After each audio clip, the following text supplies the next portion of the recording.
Happy Friday. Welcome to the Wolff Den presented by Win Again Academy.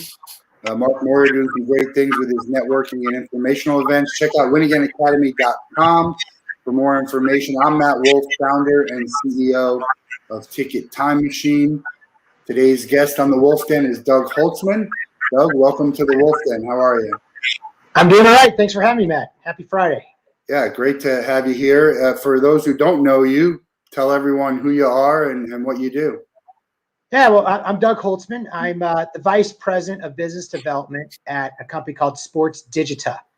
So I've been here for 3+ years now. If you're thinking, what the hell is Sportsdigita? A lot of people think of us as almost like a PowerPoint, but on steroids. So we're a cloud and web-based presentation builder with built-in analytics that works with a CRM system to create custom presentations in the matter of minutes. So where sports teams use us 17 different ways, they're going to use us when they're selling sponsorship sales and onboarding and recaps. They're going to use us on the hospitality sales, so season tickets, group tickets, suites, etc., renewals. They're going to use us in marketing. They're going to use us for game programs. They're going to use us for recruiting athletes, so free agency. When they're bringing a player into their team, they're going to use us for after the draft. After they draft a player, hey, this is what it's like to be a Yankee or whatever team's using us. It has been around for about 10+ years. About 3-4 years ago, we got into the non-sports side as well. We had all these teams that we have that were presenting to all these companies, and these companies started saying, "Wow, this is pretty good stuff. I'd like to see this." And open the door for us, and that's what we started there. So it is going full throttle right now. It's incredible, but that's who I am and what I do and about my company. Yeah, so I was made aware of DigiDeck last year, and I thought it was one of the best things I had seen throughout the pandemic, and told everyone about it. And so big supporter of the organization. So if you're watching this and you want to get a look at DigiDeck, make sure to tell them you heard about it on the Wolff Den. But you also have a very powerful and strong CEO of the company as well, Angelina, which is obviously not the norm, but it's good. It's great to see. 100%. And Angelina Lawton is probably the #1 reason why I chose to go to Sportsdigita.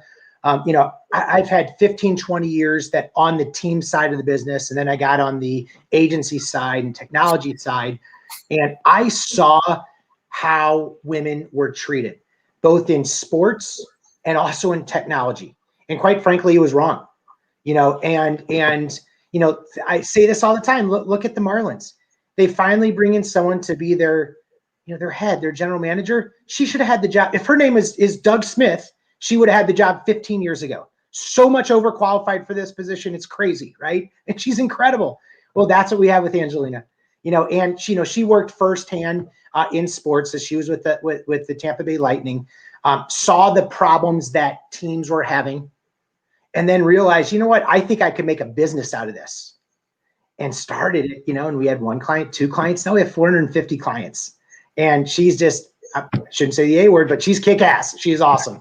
And that's, I've got 2 girls, 9 and 11 years old. And I talk about Angelina all the time with them, because I want them, when they grow up, to do whatever they want to do and not have a ceiling. Yeah, there should be no ceiling. And I always talk about that, when we congratulated Kim on her getting the role. It's like, it'll be a great day when we don't congratulate her for getting the role because of who she is, and maybe not even congratulate her anyway, because people get new JMs all the time and nobody really cares. Not to diminish the accomplishment, just it's another news thing that gets lost on page 2. So that's what we hope, and we support that here at Ticket Time Machine. Great to hear that they do so at Sportsdigita, obviously with a powerful woman at the head of the helm. I think that's always only going to help and help it move forward. Talk about how did you get into sports and how did you get this sports experience? Because there's a lot of people watching or listening who want to be in sports or might be in sports and want to figure out, how do I navigate my way to where I want to go. My opinion, and we've heard this from a lot of people, is just get in anywhere you can, doing anything you can, and figure it out from there. Because it's very competitive. Everyone wants to be in sports. But where'd you grow up? How'd you become a sports? Talk about your sports journey, which my friend loves every time I say the word journey. Talk about your sports journey as a kid and growing up, and then also how it launched you into a career. So I don't come from the stereotypical family. I'm from St. Louis, Missouri. My whole family's from there.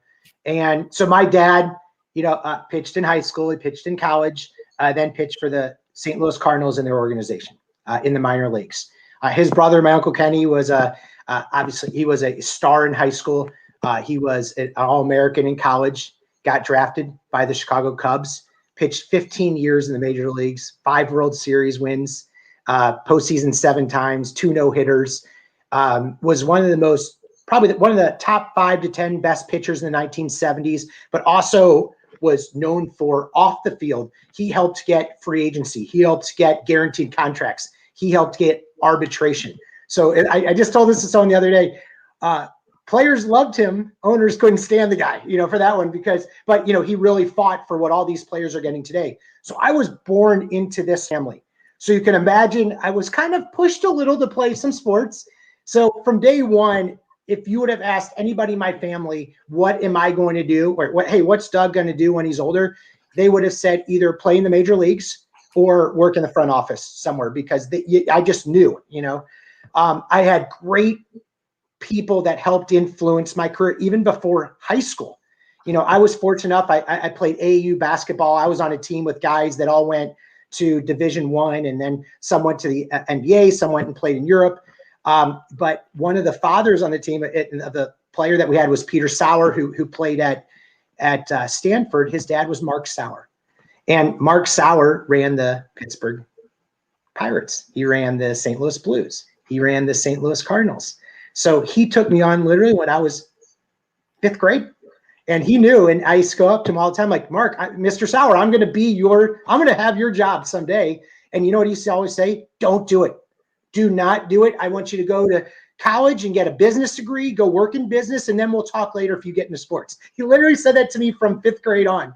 And then, I had other people too. I had Marty Hendon, the late great Marty Hendon from the St. Louis Cardinals. He was the PR grade, probably one of the top 5 PR grades.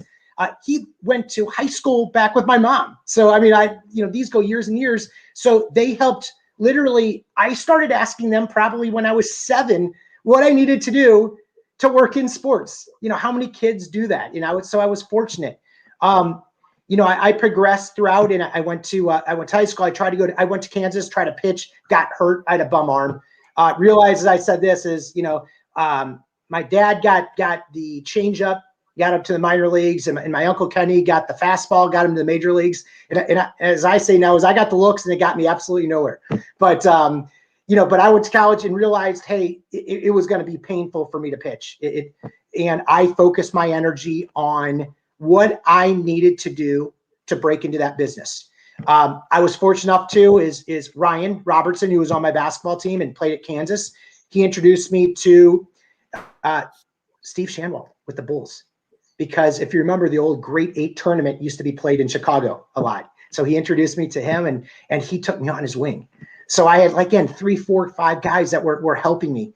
I first broke in actually in college. I got into what was called Sports Management Group, which became SFX Sports Group, which became CAA.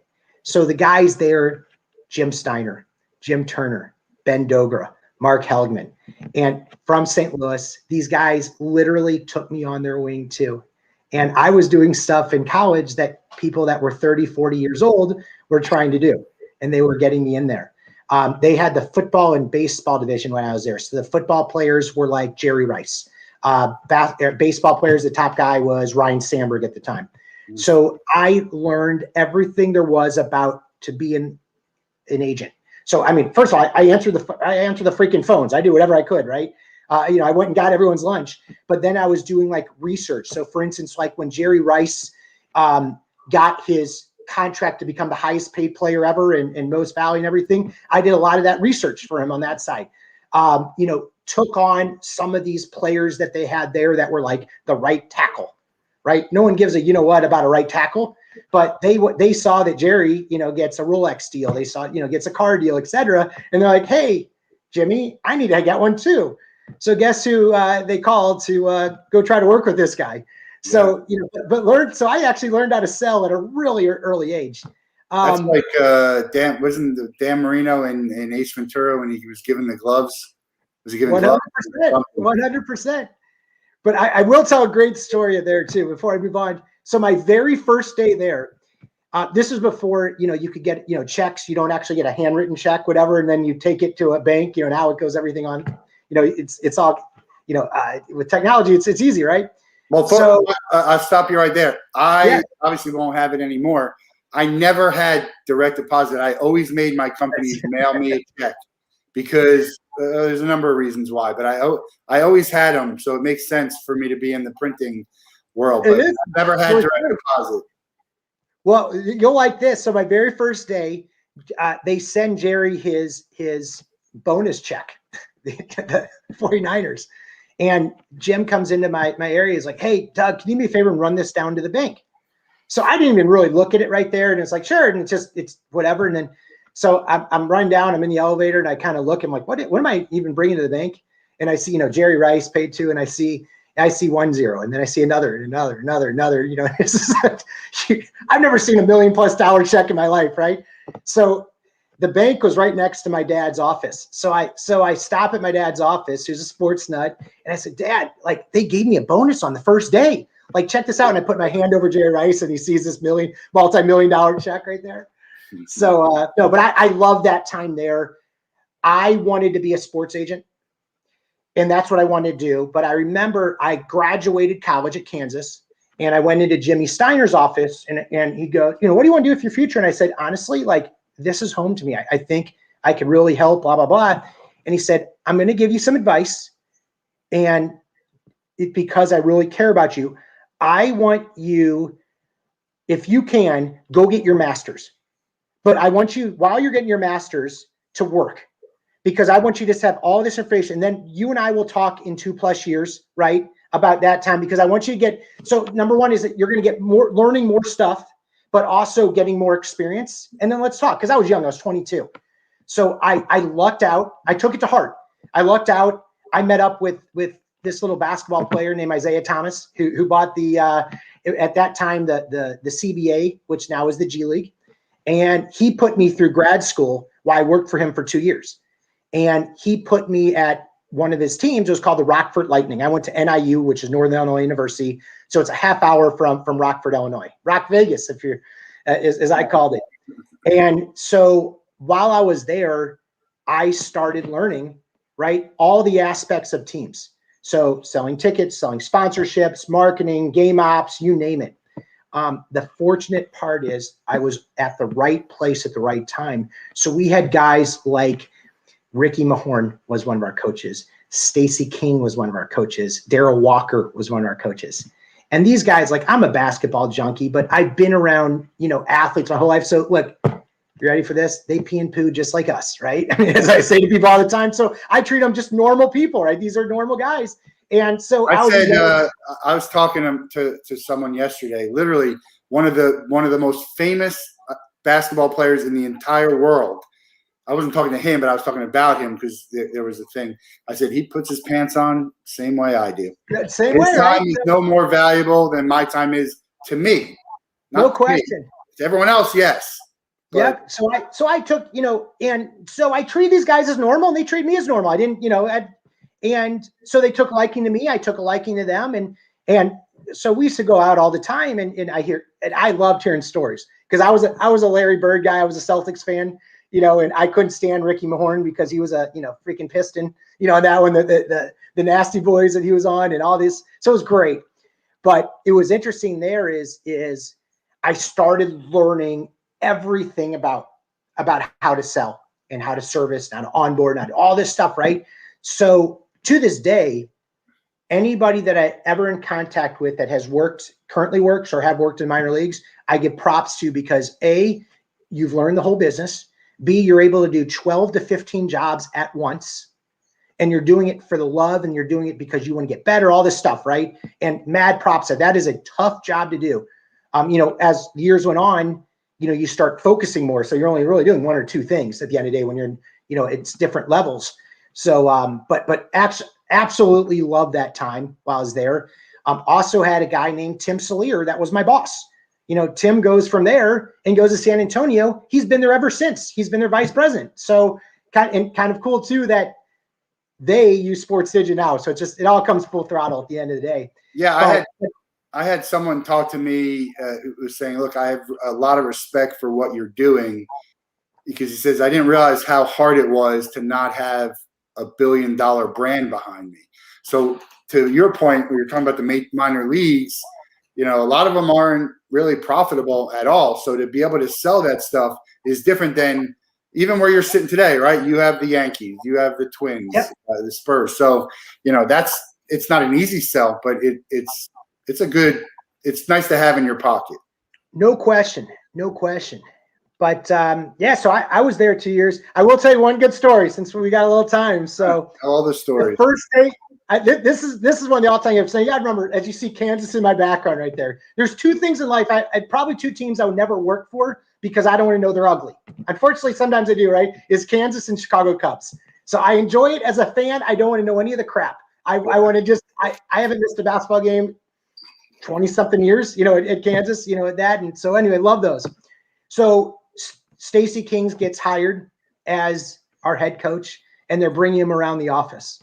Now, Stacey King went to Oklahoma, and he was on that famous team at Oklahoma that went all the way to the finals and lost to Kansas, even though they beat them 3 times that year, to Danny and the Miracles. So, again, so I'm like, okay, I'm going to meet this guy for the first time. I got to do something, right? So they're introducing him around, and they bring him up to me and like, hey, Doug, this is Stacey. And I like shake his hands like, oh, hey. Yeah. And I call him Mr. King. Hey, Mr. King, nice to meet you. I'm like, man, you're pretty tall. I'm like, obviously you played basketball before, right? He's like, yeah. He goes, and I said, where'd you play at? And he goes, Oklahoma. And then he went on to his, I'm like, oh, Oklahoma, that's right. Like, you guys, if I remember, you had that real good team.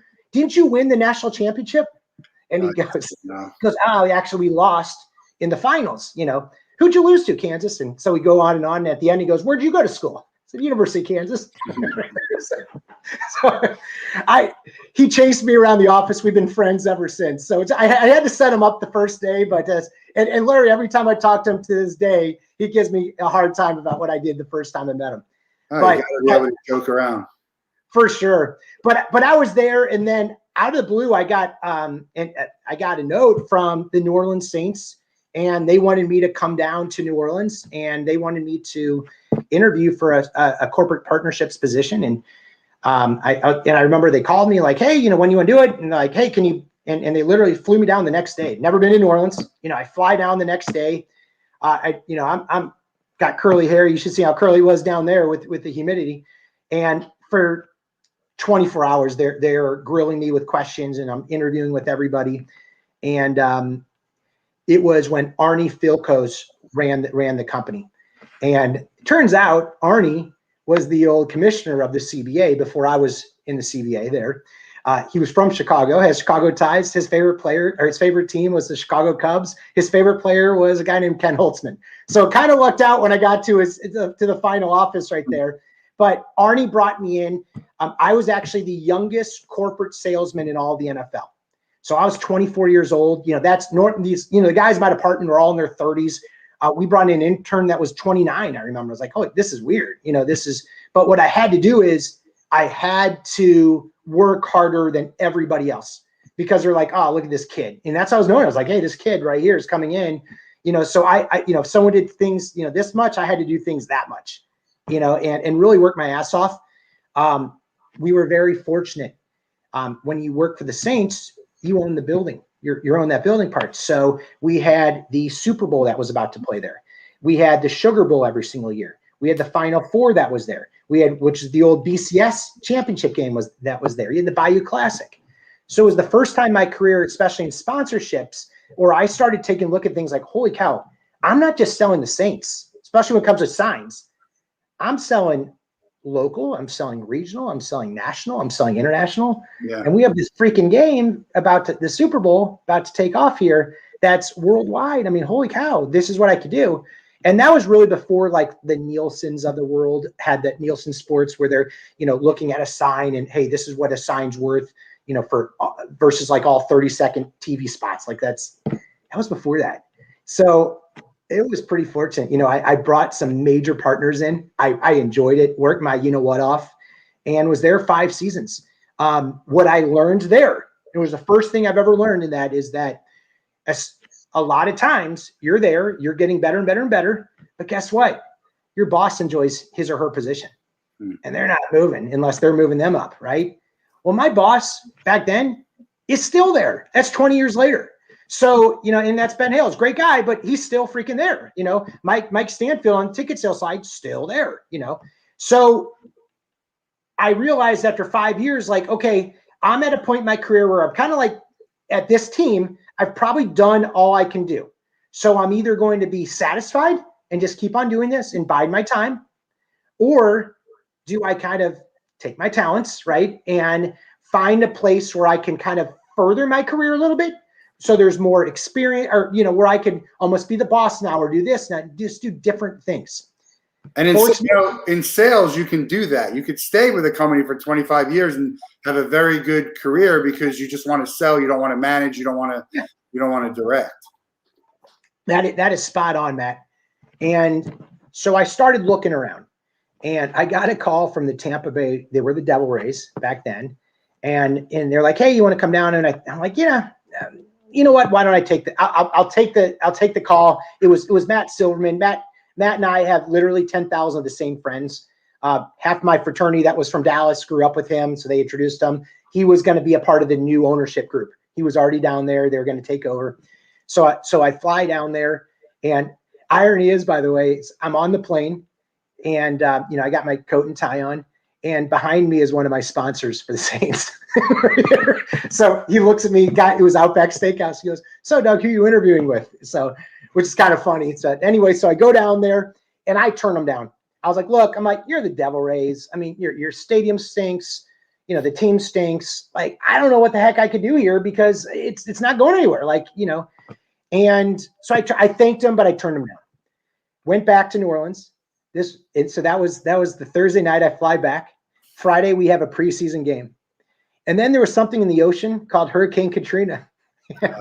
Literally. So, and we didn't even think it was going to hit New Orleans. And when you live in New Orleans, literally you think nothing ever hits us, whatever. So we weren't even talking about it on Friday. So Saturday I wake up and my phone's ringing off the hook. It's my parents. So I get the out and here it comes. And so I packed literally I had like 10 things in my bag. That's it. Went up to Tunica for the night and never went back. So I called the Rays back on Monday. I said, remember when I said no on Thursday? let's have a conversation. Let's pretend that didn't happen to have a conversation. So they brought me on board. It was great.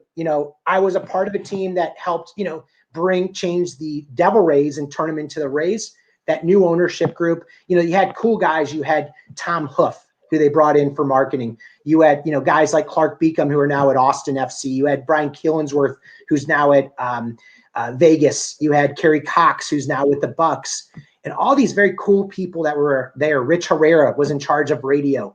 All have gone to great things in their career. So we got a chance to go there and really try to make things change. So we, for instance, like we came up with the idea of the Ray tank in right center field. So that was Rich Herrera and I's $1 million idea. But guess what? I had to go get a partner for that one. Yeah. So what I learned there real quick, and it was actually and I'm about to have a conversation with him at noon today, which is kind of cool, is Greg Conamo. We brought in his company. And Greg taught me for the first time, don't just sell to sell. Think about your brand and always think about your brand and what's going to help your brand. So for instance, let's say it was called Matt Wolff Auto Shop. Great. Matt Wolff's awesome auto shop, whatever. Would you rather have him have the Rays logos or Chevrolet? So as much as Matt, it's great that he could pay me some money, right? Is that great when I'm trying to take this and move it to another level? So And so, for instance, with like the Raid tank, yeah, I could have gone and sold it to Chevrolet or McDonald's, but that doesn't also fit. So not only think about the company, but also think about the fit. So we went, and it was me, I went to the St. Petersburg Clearwater Convention Visitors Bureau. At the time, they were called FloridasBeach.com. Natural fit. So I started doing more and more of those. We had something on Tuesdays called Tuesdays Champion, where we brought in a child that has been sick, sometimes dying. And it was a day that we gave him, like him or her, the best day of their life. You know, it's just from the moment they got there and everything. It was, and if you ever went, I mean, literally, like every time I would go, I'm crying my eyes off. I mean, it's crazy. But we got Rob Broderson on board when he was at Champs, and then it was Tuesday's Champion presented by Champs Sports. And when they came in, Champs would give the boy or the girl like all this gear, and also their brothers and sisters and their family. Like, hey, this is like, it had nothing to do with sponsorship. It was about how do we help this kid, give him a day that he'll never or she'll never ever forget, but do it in the right way. So I started doing those things. So I was there for 3 years and got a call from the Houston Rockets, and it was my first time where I was like, why? We kind of topped out at the Rays, so I went to Houston to become their director. Main reason, Yao Ming. I got to sell internationally. It was freaking nuts. You have Chinese companies that are willing to pay 7 to 10 times the dollars that an American company would pay for TV viewable signage, and would sign 3 to 5 year deals and pay in advance with the check. Crazy.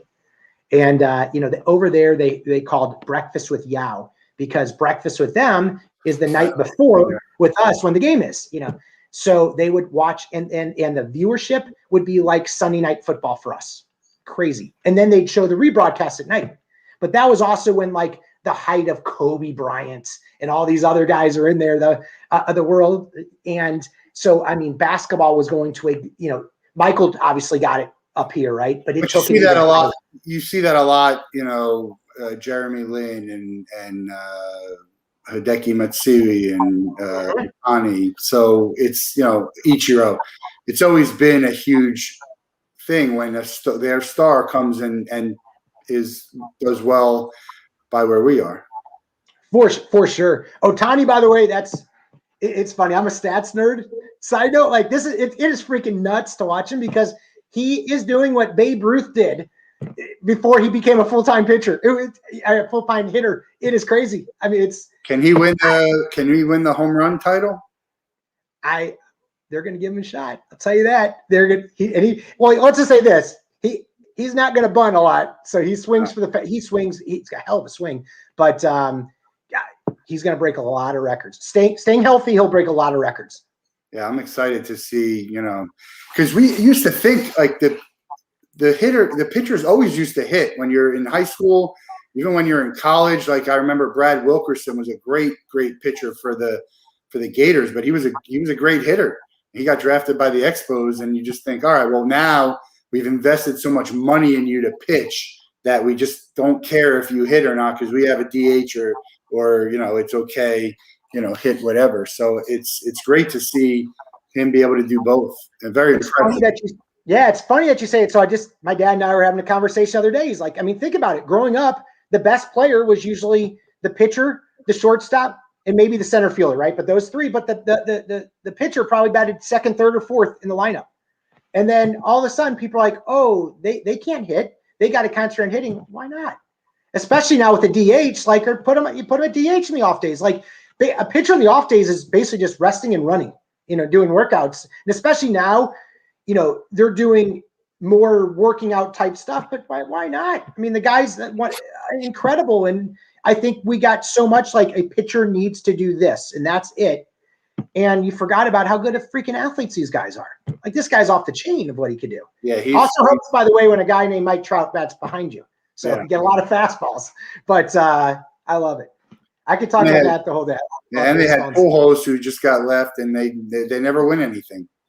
That crazy? They never win. It's and the Pujols contract is something, we started talking about that 10 years ago. Should you sign a long-term contract with a guy that's in his 30s? Because how many productive years can they actually have? And Pujols is one of the best players in our lifetime, like hands down. There's, his first 10 to 12 years are as good as anybody on earth that's ever played. And Miguel Cabrera is a little step under that, right? But the same types. The first 10 years, crazy.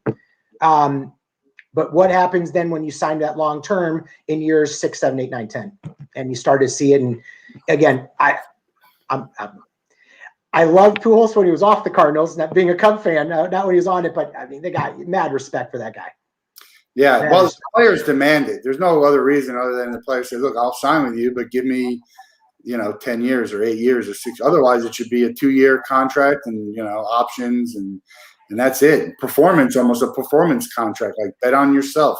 Hey, if you do well, you get X amount of dollars. You hit this, you get X amount of dollars. But there's also some fuzzy and funny math involved in baseball. Like not all numbers are created equally. So you could have a certain thing that doesn't really mean much, or you could be doing really well, but the number doesn't translate. So I get it. There should be some combination of it. I think it's a little bit out of control, but always keep in mind that owners are not paying players that aren't making them more money than they're paying them. That's true. I always tell people that too, is I'm like, I can't believe they paid him that much. I said, well, the owner's probably making a few dollars too. Just remember that. So well, I can't believe that brands are paying hundreds of millions of dollars to have their name on a stadium, but it works for them for what, they do the calculations and they understand that. And they're not paying $250 million to make $2 million. They are bringing, a lot of money to them. I don't know the ins and outs of that because it just doesn't seem like it would, especially if you look at, the Marlins who just signed a Loan Depot, or never even heard of them. Never even heard. And I'm here, but maybe it's a Miami thing. Who knows? Yep. It's because of social media, because of streaming now, you could, and now they've got all these companies that equate it. So the Gums of the world, or the MVP sports indexes of the world, those, that start equating more and more. But the values have gone up for getting a partnership and having a stadium naming rights deal because of all the other ways that you're able to get that name out there. It is absolutely nuts. And then if you're fortunate enough to be in a stadium, let's say like me in Atlanta with Mercedes-Benz, how many events are freaking there that are, again, local, regional, national, international events. And, you start seeing a return on investment real quickly with that. Well, it's interesting, like Mercedes-Benz. I mean, everyone knows Mercedes-Benz.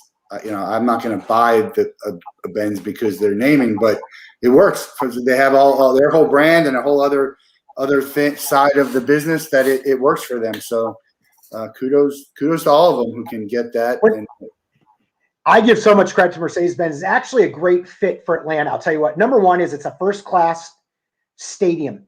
So that fits that Mercedes-Benz. Second of all, is Mercedes-Benz moved their North American offices to Atlanta. So because Atlanta is a big one, obviously because of our airport, and you could go, nonstop to anywhere in the world. So there was strategic reasons on why they did that. Great. It was actually a very great partnership on everybody for that. Yeah. Well, I want to go off on a little bit of a tangent here and talk about the word partnership, because the way you use it is not the way I think of it. I believe a partnership is where two entities pool their resources together to put something out in the world and share in the revenue.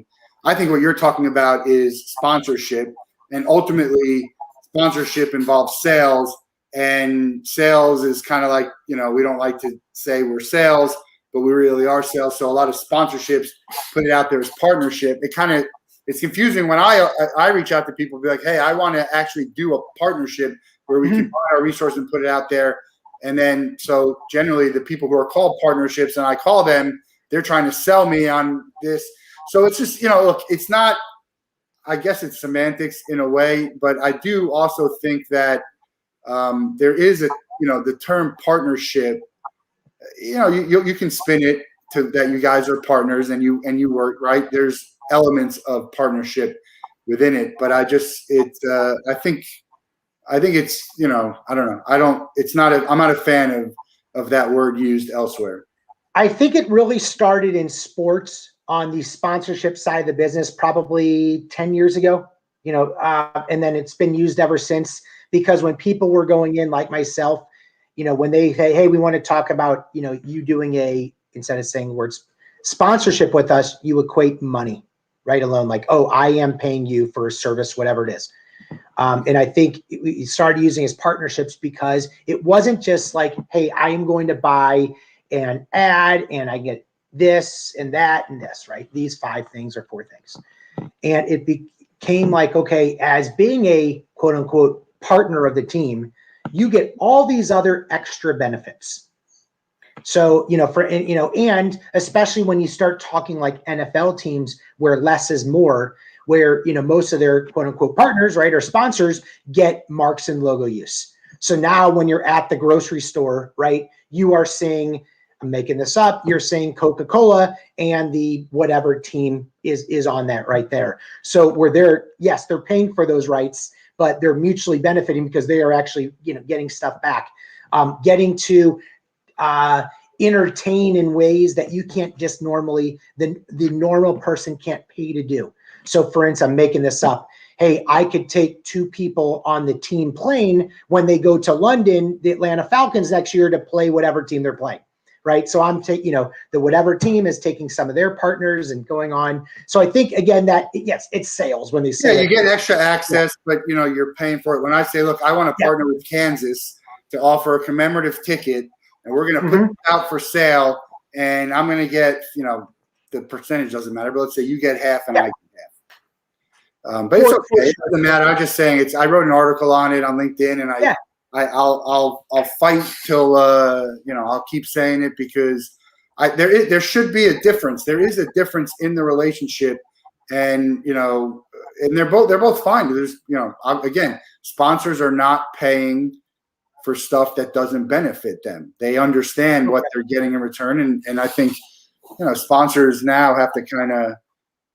It's going to change a little bit because having a sign on there and there's digital stuff. There's so many other ways to provide value, but anyway, that's no, it's a great topic. It's funny. I think if you asked 100 sponsorship salespeople and 100 ticket salespeople, you'd get 50-50 on what the sponsored people would probably all say, oh, it's partnerships. And the ticket salespeople would not use that word, which is kind of funny how that works. But the sponsors might even say, hey, it's sponsorships, but realize that it's not, it's they'll say it's partnership, but they'll realize that it's sponsorship. But it doesn't matter either way. Sure. At the end of the day, it's just, that's a title, and titles don't mean a whole lot. I mean, I'm a CEO as we sit today. So that's right. I'm honored. I'm still the CEO. I was just to say I'm the CEO of Matthew Wolff Sales when I was a salesman. I mean, you were a CEO back in the day, and you're a CEO of your thing because you have to operate it, and it's all encompassing being in sales and also supporting your company. Matt, it's funny you said that. My uncle said something. The one who played baseball said something to me years ago, and I always thought about that. He goes, you're your own CEO, CRO, COO of your own company. Everything you do is going to affect your company. So think of it as a stock. Is it low? Is it, right here? Is it high?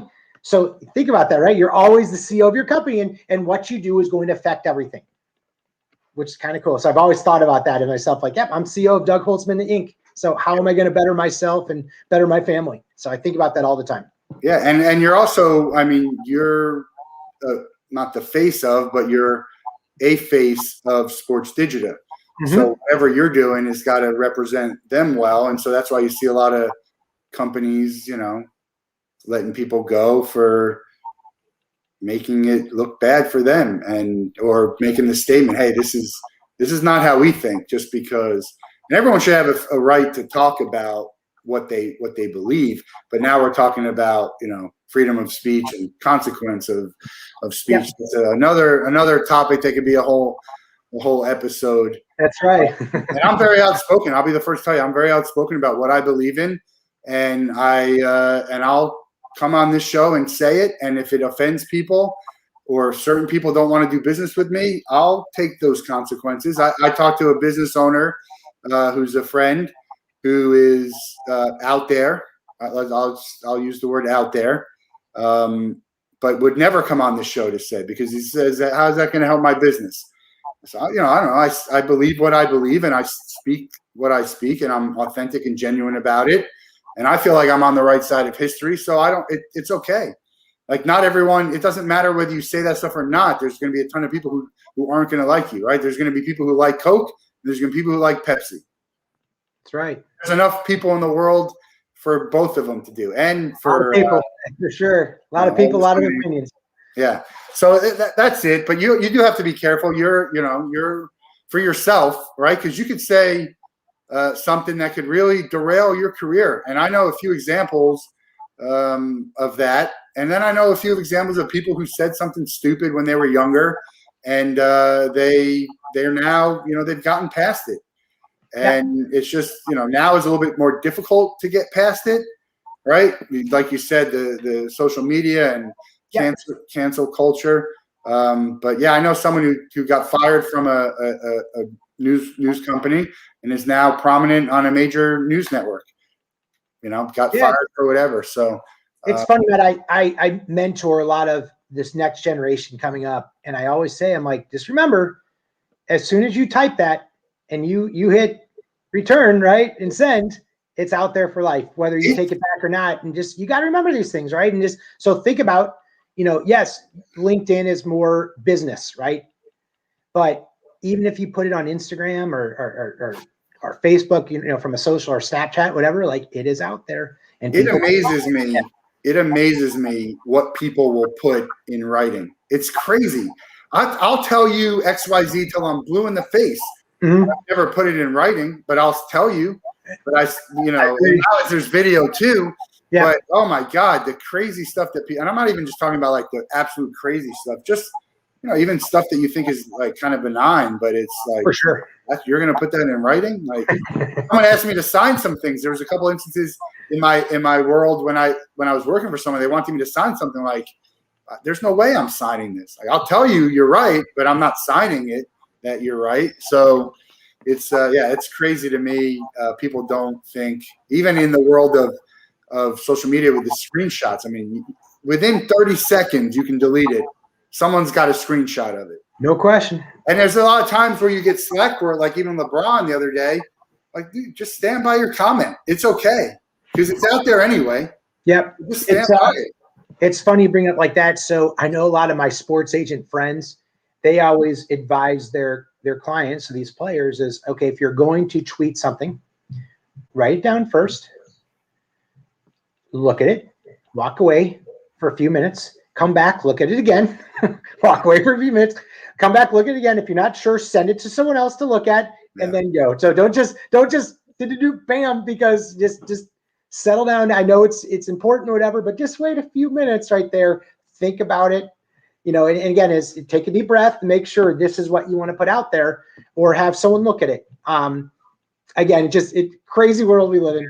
Yeah. Or just cross your fingers that your account doesn't somehow get hacked. Oh, exactly. Yeah. That's a lot of hacked accounts. That's right. You gotta get the security at Twitter to figure out why all these accounts keep getting hacked, and crazy stuff gets put out there. That's right. That's right. What was the last event you went to?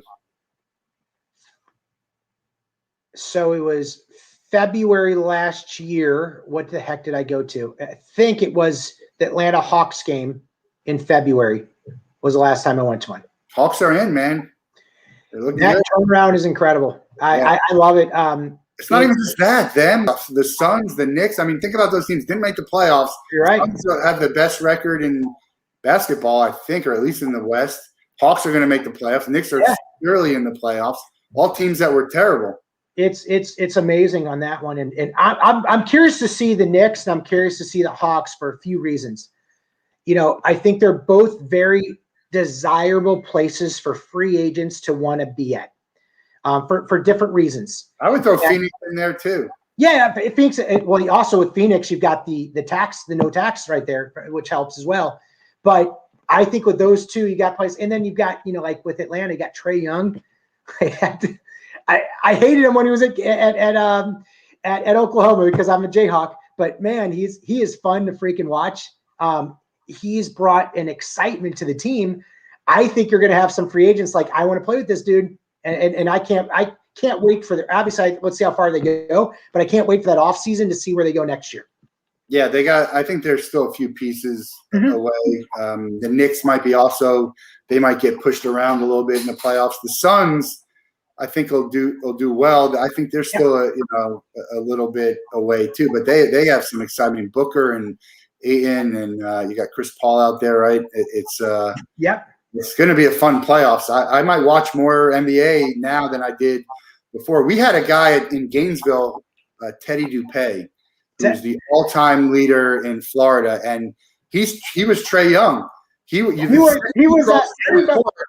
you have to guard him. Teddy Dupay was my dad's all-time favorite player because in St. Louis they used to have this thing called they bring the best high school basketball teams in the nation to play the best teams around St. Louis. And he saw him play when he put up like 60 points in a high school game, and it instantly became his favorite team. Very much like Trae Young. As soon as he got to half court, everyone was yelling "shoot," for it right there. So obviously, he had a little scandal that happened, afterwards, with him. But that guy was fun to watch. He's doing great things in Tampa. Oh, that's awesome to hear. Kids coaching kids in camp and very big in the community. We talked to him. He's going to be participating in our Gator event, but doing some great things. He still can shoot. I saw him last summer. Crazy, can shoot the lights out. The thing about Trae Young that bothered me is I thought he forced a lot of shots at Oklahoma that he didn't need to take, and he realized in the NBA he can't do that, but he still could take that shot once in a while because he can hit it. 100%. 100%. It's what he reminded me of a little bit of. He was like in high school, was more like a Stephen Curry. Because again, Stephen Curry was not the biggest guy in the world, right? Either is obviously on Atlanta, but as soon as half court comes, like, hey, I'm open, let's shoot it. But I got to call my dad after this. He'll get a kick that you brought that up. So and he's making good things of his life. That's awesome. The downside of Steph Curry and Trae Young is that when I play basketball, everyone is shooting shots that are just they shouldn't be shooting, and they're shooting crazy shots when they're worth 1 point. If you lined up everybody and look at like Stephen Curry, right? He's 6'0" he's 100 and nothing pounds, right? And you look at him, and what he's able to do on a basketball court is almost impossible. He wasn't built like he's not built like LeBron James, right? LeBron James could, if he wanted to, could probably score 100 if he just says, "I'm going to the hoop, try to stop me," right? And let's see what happens, right? This guy earns every one of his baskets. Not that LeBron doesn't, right? But he can't push off someone and use his body right there. It is nuts. But there's some of these young kids that are so fun to watch. It's basketball is fun. The athleticism is through the roof. Yeah. I'm a more of a college guy because the NBA, they don't play a whole lot of defense. Everyone's someone scored like 140 points the other day. They like remember when the Knicks and the Bulls and the Pistons, I mean, you wouldn't get 100 on them. It is a different game, obviously. And it's funny. I used to grill at Ricky Mahorn, when he was on there, I'd be like, how'd you guys do it not to kill each other? Because, God forbid, you went in, let's say it's a playoff game and you go up for a layup, you're getting the, knocked out of you. And it's, you can't do that as much anymore. You get kicked out of the game. So player safety is really what's changed the game as well, though. Haslam, did you see Haslam last night? Yeah, that was great. 3 minutes got tossed. It's his first action of the season. He gets tossed. That was fantastic. I was like, I didn't even know he's playing this year. We were playing poker last night. Actually, we're watching, and Haslam's like, man, what the hell is Haslam doing? It's awesome. I think now he's the oldest player in the NBA, right? Or one of them. He's got to be in the top 2 or 3. Yeah, what a career he's put together for himself. A double when he was playing. Yep. Never like the superstar, but he was a great NBA player. For sure. I mean, Curry, in my mind, he's going to go down as the best shooter in the history of the game. Shooting is shooting. You can compare shooting. It's a 3-point. It's actually further out now than it was before. So it's not like trying to compare other type of stats. No, you're right. Like dunks or, who knows, whatever. Scoring when things are different, shot clocks change and all of that. I'm a fan. I love watching him play. And I don't like a lot of the people who you traditionally think are the stars that are the best. I'm not a fan of, Harden, and I don't really like a lot of them. So I'll root for Atlanta. I'll root for New York. I'll root for Phoenix. I'll root for Dallas. I love what Dallas is doing. with Luka. I think he's incredible too to be. His stats are nuts. And a certain player on Denver, the guy, he basically puts up a triple double, which is it's crazy, and he's a center, and it's there's some cool guys to watch in the NBA. But honestly, cool thing though, and if you were to ask all your like historic NBA people, right, and say triple double, they're going to say the Big O, Oscar Robertson, and got passed. I mean, who would have ever thought that record would get passed and got passed like nothing? I was just going to mention it. The fact that people downplay what Russell Westbrook is doing is crazy. It's one of the craziest accomplishments that I'm ever going to see in my lifetime, because I wasn't maybe I was alive, but I didn't watch basketball when Oscar was playing. And he's not at 10 points, 10. This is what someone says. He's not at 10 points, 10 rebounds, 10 assists. He's a 6 foot whatever guy, 12 rebounds. He's getting 30 points when he wants to, 15 assists. It's crazy. And there's no harder player than him. Now, I don't know that a team's going to win a championship with him, because it's just the nature of his game. But I also don't know that someone's going to win a championship with Harden. When you put Harden, I wouldn't take the Nets if I was going to bet this year on who's going to win. I'm going to take – you can have the Lakers and the Nets. I'm going to take the field. What do you think? I think it's going to come down to health. Yeah. I hate to say it, right? It's so hard now to know, they rest these guys all the time. That's just the way the world is, right? It's not going to change. But I don't know. Again, if the Lakers are healthy, so if the big two are healthy, very freaking hard to beat in a series.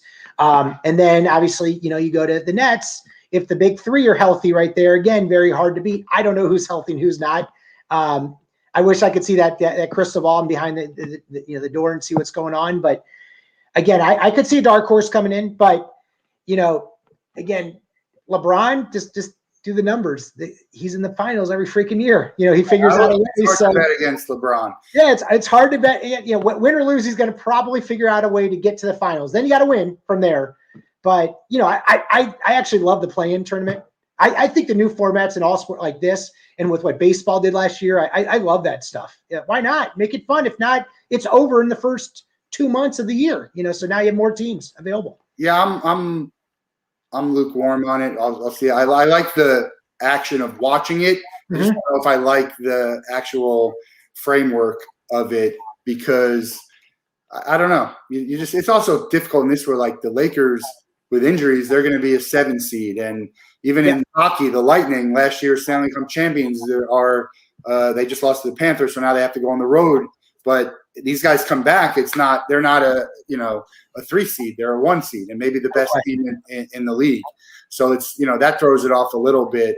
Think about, the Suns. Yeah, great. What's your reward for being the best record in the NBA? Well, you got to play the Lakers in the first round. For sure. It's so it'll be interesting, but I don't know. What's up with Kansas's football program? Why can they not do well? Let's see. When I was there, we had one good team my freshman year. So that was 1990, whatever, right? 1995, 96. And we went to like the Hawaii Bowl or Honolulu Bowl or whatever it was. And Glenn Mason, I think, was the coach back then. And then didn't have another good team till when Kansas won their basketball championship. In 2008, we had the good team there, went to the Sugar Bowl. Went to the Orange Bowl. They've had good coaches. You got Les Miles. You got Charlie Weiss. You got it boggles my freaking mind. I get asked about it a lot, and I'm like, I just know this: football is not a way of life there at all. And there's other schools, Duke, UNC. No, for sure. It just the Gators. Yeah, but you would think, right, that you could utilize the basketball program. Like to me, like I chose going to Kansas by going to a basketball game. That's why I went, right? So I would have every football prospective player coming into basketball games on that one, and that's where you sign. They do that all the time. They just can't get those top players. To me, I just concentrate on 3 states, and that's it. Florida, Texas, and maybe Louisiana or California, and that's it. That's all. And to build that up, but I hear the same story every 2-3 years. Oh, well, now we're starting over, and this guy's going to be great, and then it's so frustrating as an alum. Like I said, I would look. I mean, I know who you like, and you guys have great football programs all the time. And it's also frustrating too. Like when you know you're not going to win, you can kind of enjoy a season and a game, and you have an upset, and you're like, yeah. Here it's like like I won't complain, but it's frustrating when you're close but not there. You're not Clemson, Ohio State. Yep. We could be every year, but we're not. But we'll see. 100%. Now, just remember, college is about to change with this whole NIL thing. NIL is going to change. Name, image, likeness is going to change everything. There will be a dark horse that is going to become a national contender overnight. I guarantee it that will happen. You're going to have a very wealthy alumni base at whatever school, to be determined school, that says we want a football program or we want a basketball program, and can literally buy a program overnight. Is it going to be the Pokes? They got a lot of money. I always look at this, right? Stanford and University of Texas. They don't have millionaires that are alum. They have billionaires that are alum. Yeah. So if one of those billionaires wants to, again. And they're still in the mix anyway. It'll be interesting. That's another episode of the NIL. It's I'm not as big a fan. I think that they deserve, but it's going to be rife for fraud and cheating and all that. And the rich will get richer, and the average athlete. I don't know that the average athlete is going to get their worth, and that's kind of what it was supposed to all be about. Not these big people who are eventually going to get it anyway. But universities are trying to cash in on it. I think there was some rule where they can take like up to 40%. I don't know. Nobody knows what it's. Nobody knows. That's the thing. And I think at first universities weren't paying attention, and they better be now, because it is going to change. And I know they're hiring a lot of like consultants, to go to these universities and figure out what the hell is going on. But I would be ahead of the game if I were these. If someone asked me, what would you do if I'm blank university? I'm like, get ahead of the game. They're all doing it. Give me a Mount Rushmore of either sports or baseball or basketball. Just give me your Mount Rushmore, even your favorites. 4 favorites. Four favorite teams on the team side? Players. The 4 best players or the 4 favorite players. Well, I'm going to go favorite players first in baseball right here. So you got to remember and I don't know if we have enough time, but next time I'll get on here and I'll tell you the Ryan Sandberg story. Ryan Sandberg is my favorite player of all time. So he's my number 1, 2, 3, and 4, and 5. But if I put all the sports, right, and say, here's my favorite players, Ryan Sandberg on the baseball side, Larry Bird on the basketball side. And even though I wouldn't have said this growing up, but I'm his freaking age and I'm seeing what he's doing, it's so hard not to put Tom Brady on that one, because if I fell over right now, I'm going to be sore for the next 3 weeks. This dude's winning freaking championships at his age, and like it's nothing. Like it's freaking nothing. So he's on my Mount Rushmore. And Elway is my number 1, so I'll never put Brady. I got you. That's good there. But if you tell me Brady's the best player ever, then I'm not going to argue. Yeah, I mean it's hard. It's hard right there. And then in hockey, I'm from St. Louis, so in the 80s it was Hall and Oates. Seeing those guys, it was Brett Hall and Adam Oates.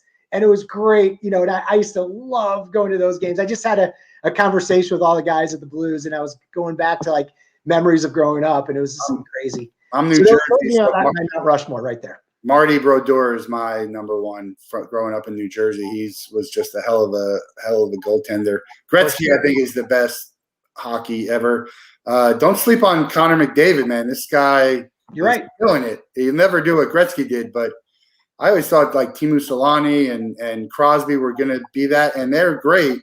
I think this McDavid might be better than all of them. He could be. The one thing, though, I always look at when you're doing stats in sports and looking at careers is look what the guy did, and then look like the second, third, fourth guys did. Yeah, so how far ahead are they? Yeah, so when Gretzky broke his record, the next guy was so many goals and points behind him. It was crazy. Same thing with like Babe Ruth, right? When he had 60, wasn't the second guy 28 or something like that? Wilt the Stilt, when he averaged 50, it was 25 points was the second guy. So it's like now the top guy, scores 32 and the second guy's 31 or 30 point, whatever. No, that's what I was looking at. We're going to let you out of here the same way we let everyone go. Last question. You can pick anyone in the world to hang out with for a day. They have to be living. You can't be related to them. who are you picking and what are you guys doing? We're going to put them on the list and we're going to make it happen for somebody. We're going to try and make it happen for all of them, but. For sure. But, well, besides you, Matt, I mean, you're very high. You actually made number. You're like a horse, 1A and 1B right there. So, but Bo Jackson, I would love to hang out with that dude and talk. I think he's the greatest athlete of all time. I'd love to ask him, if you were to concentrate just in baseball, how good would you have been? And the same thing about basketball, talk about marketing and what he did to sports business and marketing and crazy. I would have loved to talk to that guy. I love that pick. He's actually, I'm having an art done for my Mount Rushmore, and I put him on there. He's not, I wouldn't say he was there, but the fact that because I grew up a Royals fan, so I have a picture of him with half Royals and half Raiders. So he's on him, Griffey, Elway, and Dale Ellis are on my Mount Rushmore. It's not necessarily my fourth favorite. Yeah. Ellis and Elway are. Griffey just for what he was, but Bo Jackson would be a great. Great. I encourage everyone to watch the third. It was a 30 for 30 on him, right? One of the best 30 for 30s, hands down. Right? Yeah. You don't even have to like Auburn. You don't even have to like Auburn. Just watch it. It's fantastic. He was there before I even hated Auburn. Although I don't even hate Auburn the way I hate Alabama and LSU. So I'll leave you with this on Bo Jackson, how good he is. The guy has a freaking hip replacement. Comes back from a hip replacement to play in the major leagues, which is unreal to begin with. First at bat, hits a home run. I mean, like, my dad has had a hip replacement. He couldn't come close to it. I mean, unreal of what that guy was able to do. So Tecmo Bowl, you couldn't stop him. Oh, that was unstoppable. It was that one pitch, and he couldn't stop him at all. Yeah. So, all right, well, great to have you here on the Den. Check out sportsdigita.com, the DigiDeck.com. Check them out on Twitter, Instagram, Facebook. If you're looking to upgrade your presentation or your brand, really, check out Sports Digita. Get in touch with Doug on LinkedIn. Tell him you heard us at the Wolff Den, and everyone have a great weekend. We got some good guests next week, and we got another special open to work. I know Doug shares some jobs on LinkedIn, so open to work. If you're looking for work, if you know someone looking for work, if you're hiring, check out our event. Get in touch with me on LinkedIn. Tuesday the 18th, starting at 2 p.m. Eastern. We're going to highlight some more candidates, just trying to get everyone back to work now that things are kind of getting back to normal. Appreciate you being here, and we'll talk to you soon. Everyone have a great weekend. See y'all later. Thanks, Doug.